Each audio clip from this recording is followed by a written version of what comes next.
Hello， 大家好，灣區置業篩選 AD， 今期嚟到咧中山主城富人區睇一個撇價6折嘅樓盤。之前賣緊18,000蚊、19,000蚊，而家打咗6折之後咧，10888就可以攞低一套3房2廳2衛單位。而家呢個位置咧係中山嘅火炬開發區同埋博愛7路嘅位置，距離個深中通道咧只需要15分鐘嘅時間，你半個鐘頭可以返到深圳，1個小時返到香港。個時間方面咧就非常之便利嘅，同埋咧我哋周邊嘅商場都比較齊全啦，8分鐘距離可以去到利和廣場，去到 Top Park 全中山最大嘅一個新嘅商場，同埋 Coco City 等等。周邊嘅醫療配套，博愛醫院同埋我哋嘅學校配套都相對齊全。當然現時嚟講咧，我哋而家樓下嘅商業就冇乜開業嘅，可能我食嘢各方面啦就唔係咁方便。但係我哋隔離嘅博愛里咧，亦都係咁樣嘅情況。再隔離少少，我哋行到5分鐘嘅距離，有麥當勞啦、食肆啦、街市啦、買餸各樣嘢都比較齊全。到未來，我哋呢度嘅入住率高咗之後，我哋成個小區兩邊嘅商業咧就可以俾到好多嘅支持你啦，食飯啦、買嘢啦、街市各樣嘢喺自己樓下就可以實現得到。而且喺呢一個位置去到主城區嘅邊一個位置，同埋去到火炬開發區咧，馬鞍島嘅位置咧都比較近嘅。20零分鐘、15分鐘都已經係可以全部到達㗎啦。住落之後喺其他位置分工，咁呢一點同大家講嘅原因就在於未來會唔會有人喺度買樓喺度住，跟住喺中山做嘢，係關乎到你樓盤嘅升值保值嘅問題。OK， 我哋而家望到入到嚟小區內園嘅位置咧，呢個位置係別墅區別墅區嘅停車口入住位置啦。呢個係我哋成個小區嘅主入門。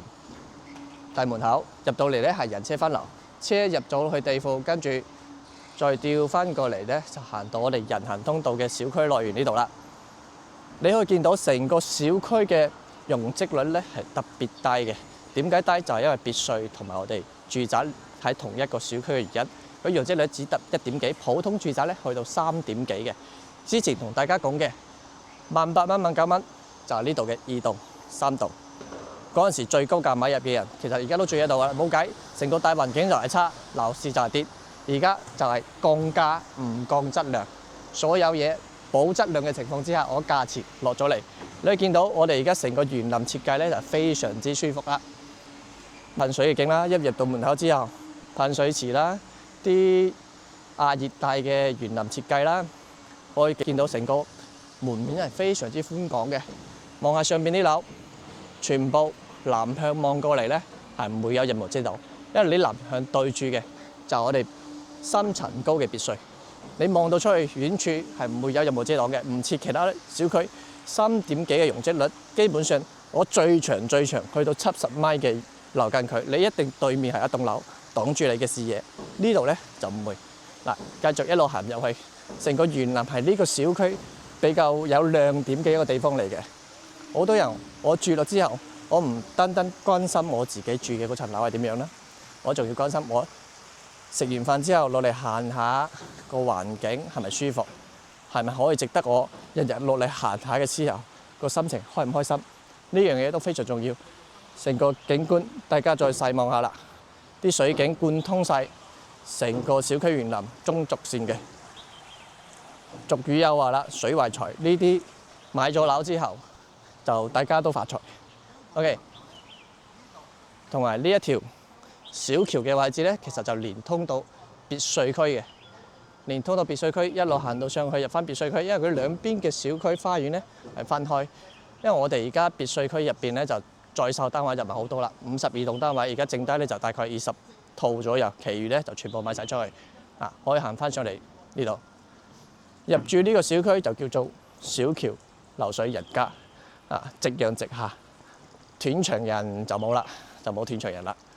OK， 呢啲咁嘅設計，啲咁嘅小區，大致嘅配套同大家講完啦，我哋直接上樓再睇睇個實體單位究竟係點樣樣。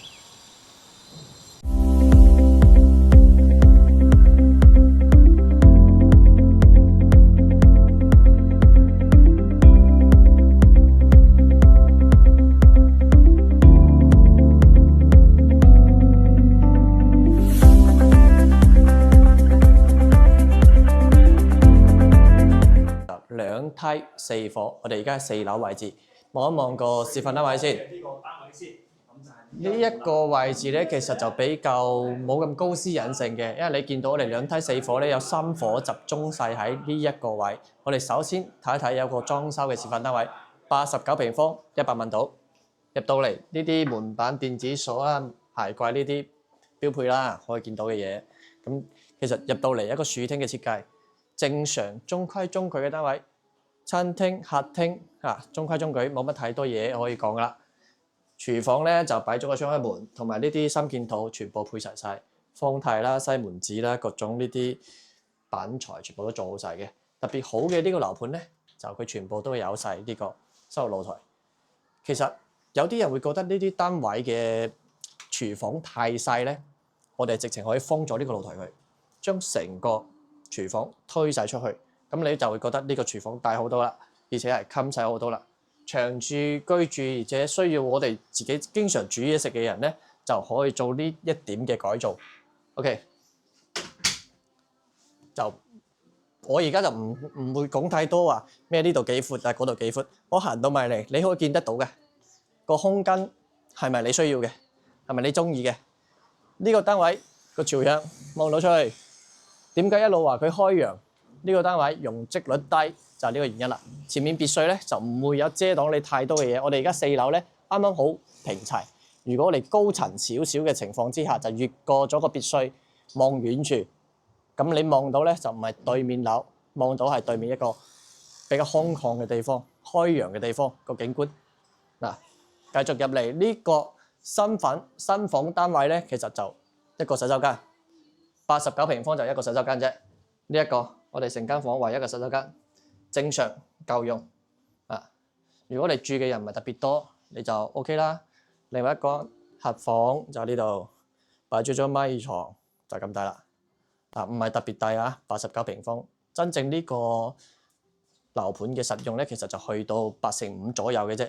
另外一間細嘅房，住嘅人唔多嘅情況下，我覺得係唔需要整呢啲咁樣嘅嘢，純粹係一個書房或者中意打麻雀嘅人，仲有間麻雀室，搞掂㗎啦，已經係呢間房嘅功能就喺呢度啦。主人房就係咁啦。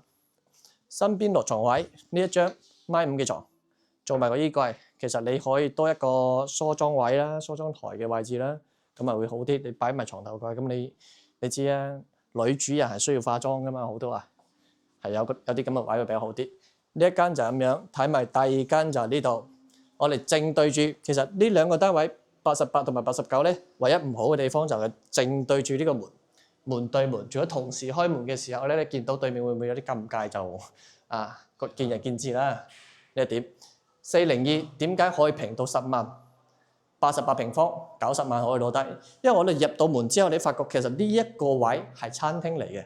如果你係擺鞋櫃喺度，咁我放埋啲鞋再喺度食飯，會唔會有啲怪怪地啦？即係所以其實佢係平，就係因為佢個格局方面，我覺得係差過其他新盤單位嘅。同埋咧就係佢雖然我覺得佢差喎，但係佢係買得最快嘅，因為性價比最高。我哋所講嘅10888單位比較矮層嘅就係呢一隻單位嚟嘅，賣得最好，而且係冇乜太多存量㗎啦。廚房同嗰間冇乜區別，大致上係一樣，照樣一個生活露台，擺埋燃氣爐、洗衣機、烘乾機呢啲嘢就喺晒呢度。入嚟一模一樣嘅3間房，而且我哋呢一間咧就我哋交樓標準，全屋嘅空調送埋啦，呢啲咁嘅空調面板全部都有㗎啦，牆面啊、地磚啊、牆嘅地磚啊，全部都做好晒，包括埋廚房同埋我哋洗手間而家咁樣嘅衛浴，所有嘢都已經係俾晒你㗎啦。呢啲房精裝交付嘅，你只需要買啲家私床單、被褥、枕頭，咁你就可以入到嚟瞓覺。呢一間麻雀房啱好嘅，4方方擺喺度坐4個人，跟住隔離擺啲食嘢、飲茶嗰啲嘢，靚啊！另外一間客房，或者真係2個人住嘅，其實我好多業主咧真係2個人翻到嚟就買間新房，跟住有一間做功能房，一間做衣帽間、化妝室咁樣。當然你比較多人口嘅情況之下咧，我就會建議你選擇翻大少少啦。講真句，我哋喺香港翻到嚟大陸就係諗住得舒服啲、開揚啲。咁肯定我人口多，我要大房啦、4房啦，甚至5房啦。我呢啲全部都有代理。睇係你自己中意嘅啫。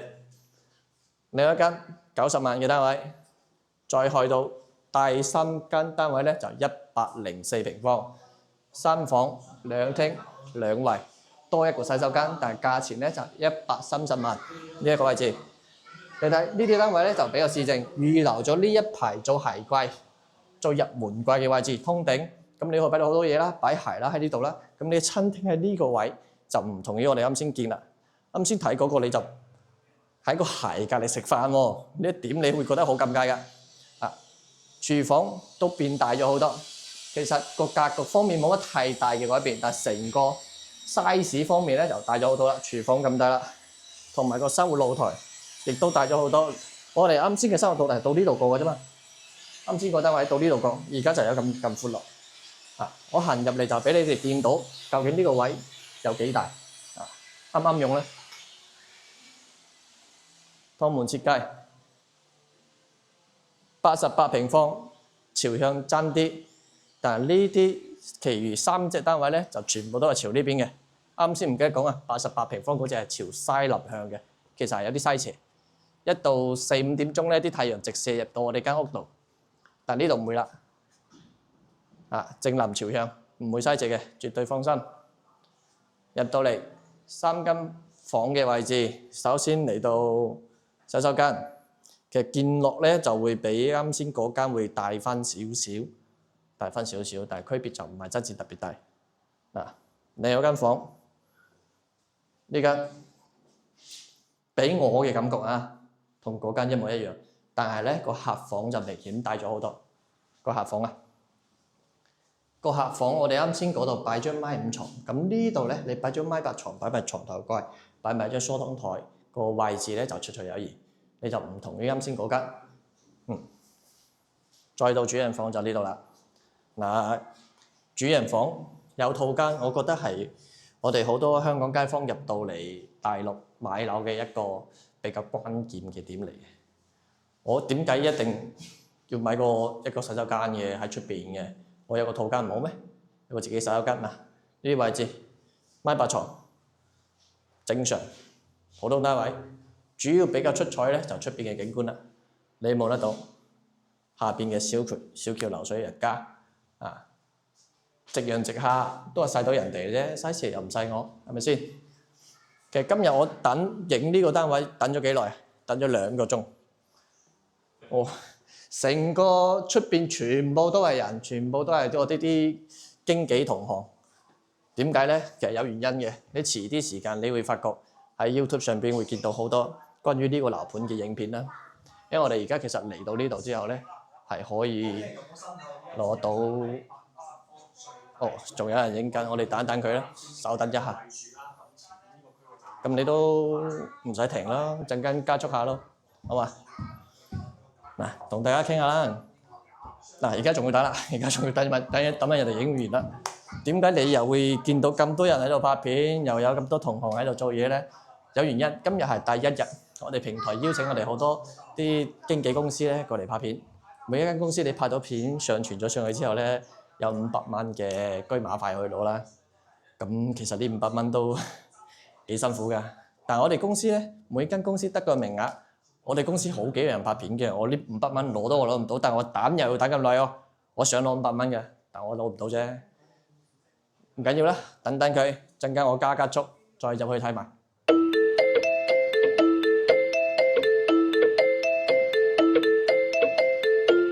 經歷咗500蚊嘅等待之後咧，我哋輪到我哋唔係長時間等待，唔係500蚊sorry。好啦，入到嚟呢度120平方，總價咧160萬。可以見到一個長廳設計係南北通嘅雙陽台，而且咧見到個廚房明顯就大好多啦。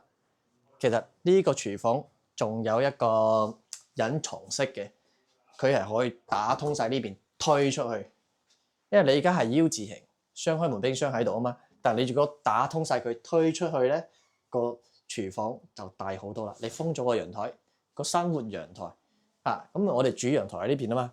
咁你喺剩低嘅啲小橛陽台中咧，你就擺你嘅熱水器、洗衣機洗衣台喺呢個位置啦。呢度就作為你嘅廚房嘅放大版OK。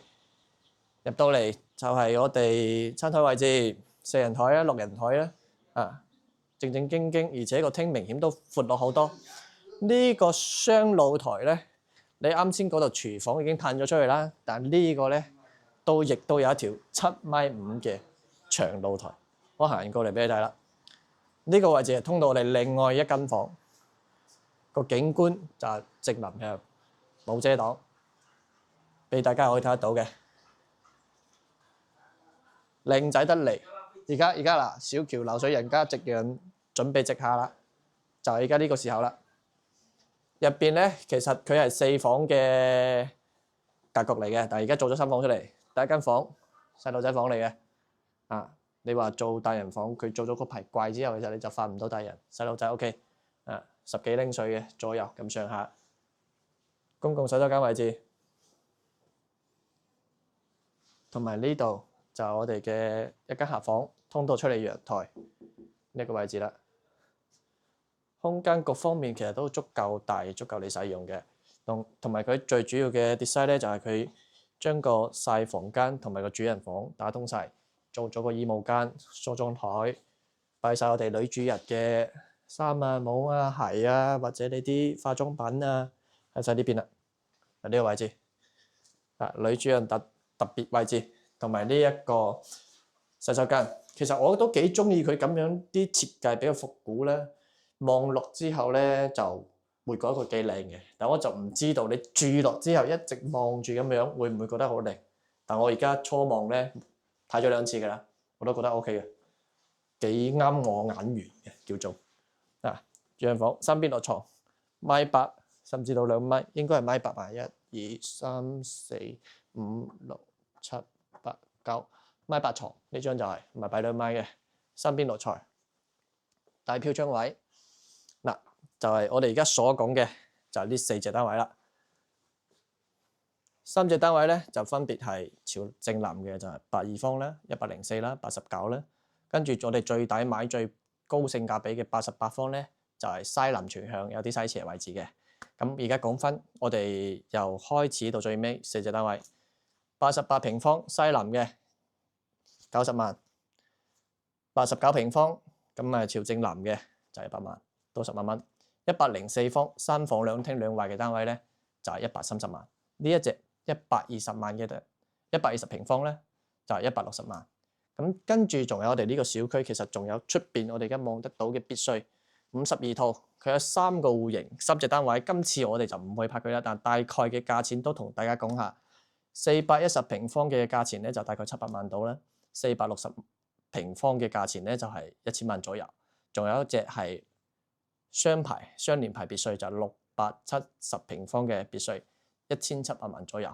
咁我今次翻咗呢條片俾大家咧，其實最主要我哋呢個樓盤價錢係降咗，但係啲交樓嘅質量同埋我哋送嘅空調啊，所有嘢啊係質量唔降嘅，呢一點係非常之好，係有性價比，而且我哋周邊配套各方面各種嘢就比較齊全。如果有啲街坊咧想過嚟，我想有一個比較相對安靜翻少少，又唔係咁市中心咁嘈嘅地方咧，呢個地方係你一個唔錯嘅選擇，好嘛？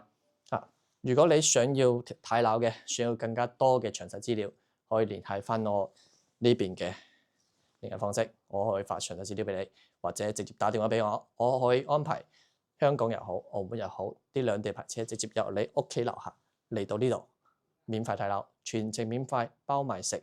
包埋住，如果你想睇2日嘅話 ，OK。如果中意我嘅頻道，中意我嘅 channel，可以俾個 like 我，或者訂閱我。下一期我哋再繼續翻中山或者珠海或者深圳，或者你有想睇嘅任何邊一個樓盤，我詳細去介紹俾大家睇。OK，拜拜。